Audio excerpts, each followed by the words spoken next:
Righto, folks. So I'm on the plane at 12:30 from Cairns to Sydney, then Sydney to New Zealand, and I'll be literally on my way home. Got another little plane to jump across the ditch, and then we're landing back at Golden Bay, and we have to meet my plucky ducky and the Wolfpack and all the great folks there. This has been a hell of a trip. In case you haven't followed or you don't know, I basically put this book together, this idea of putting a book together after my mum passed away and my dad passed away a year ago, or a year apart from each other, and mum had just about finished a book on a guy called George Feather Moonlight, and she hadn't quite completed it, and it was just sort of being allowed to lie in a box and rot away, and all the paintings that nobody really thought about, they were all so busy carving up houses and getting the good stuff. And so I thought, well, that's not really right. I thought, I want to finish this book off. And along the way, I thought, well, since I'm here, I might as well find out a bit more about my father's side as well.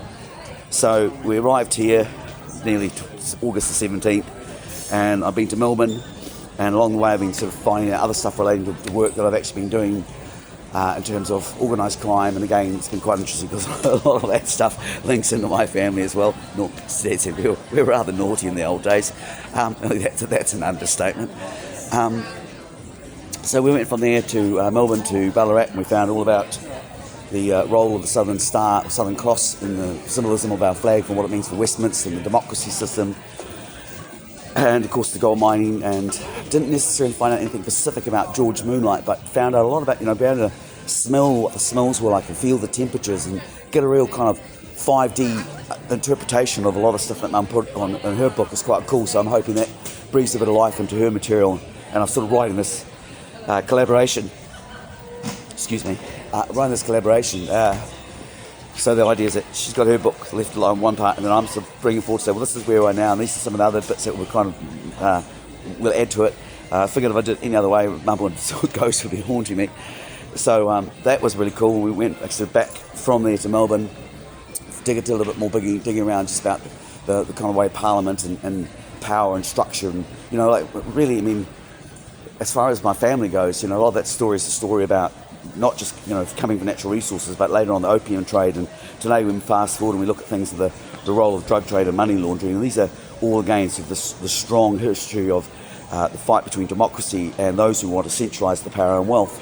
So that gave me another insight, and again also sort of looked at how a lot of the immigrant families were sort of kind of like set up. They'd bring these societies in, and then they have like the Italians where they have the hands, or the cartels, and the Chinese where they have the tongs, and these groups were actually largely tolerated by the bigger colonial powers because it kept those people in check and allowed them to go and effectively keep their wages in control. So again, there's a lot of that infiltration into the unions, which I'm seeing taking place in New Zealand right now, specifically with what we used to call the Painters and Dockers Union, but now it's got a name like CFMEMU, which I can struggle to keep in my head.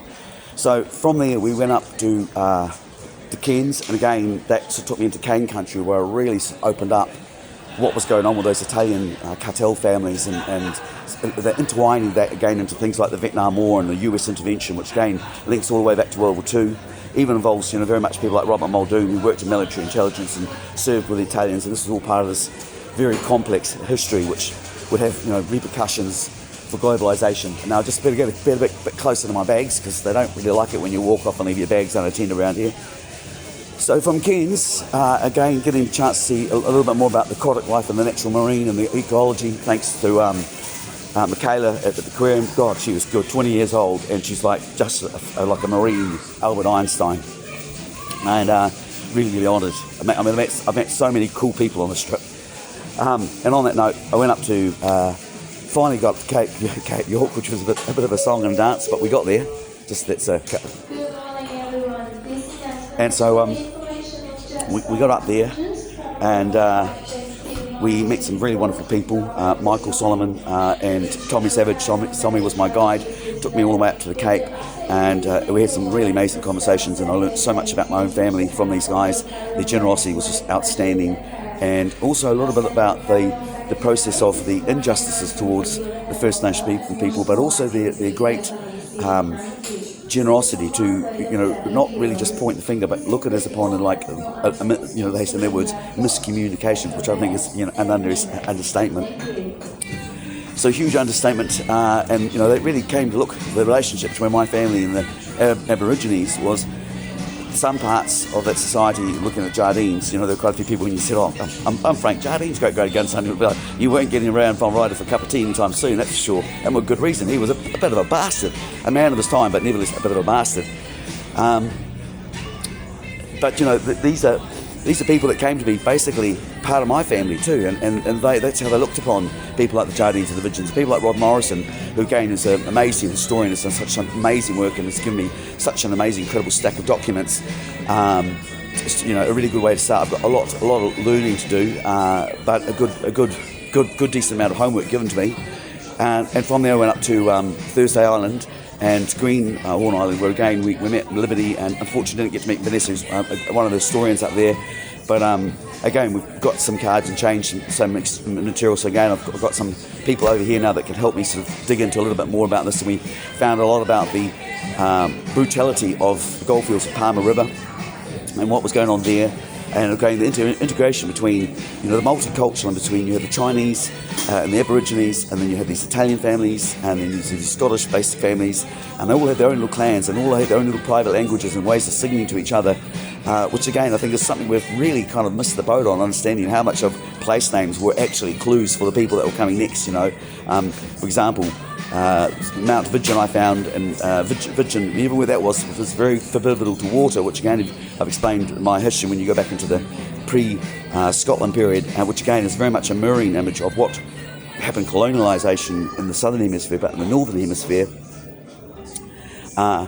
So from there we went to Cooktown, and again, very, very brief history, a lot to unpack there, understanding that Cook wasn't necessarily a goodie or baddie. I think he himself was a really enlightened man, and if he wasn't, Joseph Banks, which again his assistant was another one of my relatives. So none of my relatives were all bad guys. Some of them were actually some doing some good work, and they, his boss Palliser. Now he's a different story. He's a bit of an outright Everest, trying to build himself an empire. But no, Cook was really just a man of his time, and very much believed the values of what he was doing was right. And a lot of the encounters he had with First Nation people were, compared to Portuguese or Spanish, were actually very diplomatic and very respectful. Not all of them, and that in the end was his undoing, which was, as Sam Nails points out, is a combination of Cook's exhaustion. He'd sort of fallen out with their main guide, and there was just again a series of miscommunications, which ultimately was Cook's undoing. But when you look at the whole process of the process of reconciliation, which first occurred between the First Nation people at Reconciliations Rock, and that methodology which has been employed very much by a lot of First Nation people, it's a really much a way. It's a way for us in New Zealand and to move forward. And this isn't like always was, always will be. Auntie Faye Muir and Sue Lawson. It's an amazing book. I mean, just reading it. I came over here looking for a little clues about my families, and I found a whole place that I have really some kind of roots and some sense of belonging here, and it's been extremely emotional. And I'm really said very thank you to all the people out there that have given me such a great time and have been so generous with their time. And we've got, this is the first league. We're still going to do the California, and we've got to Scotland as well. But I think Mum's probably, my inner Mum's pretty happy with the way things are going, and I think we got something special going on here. And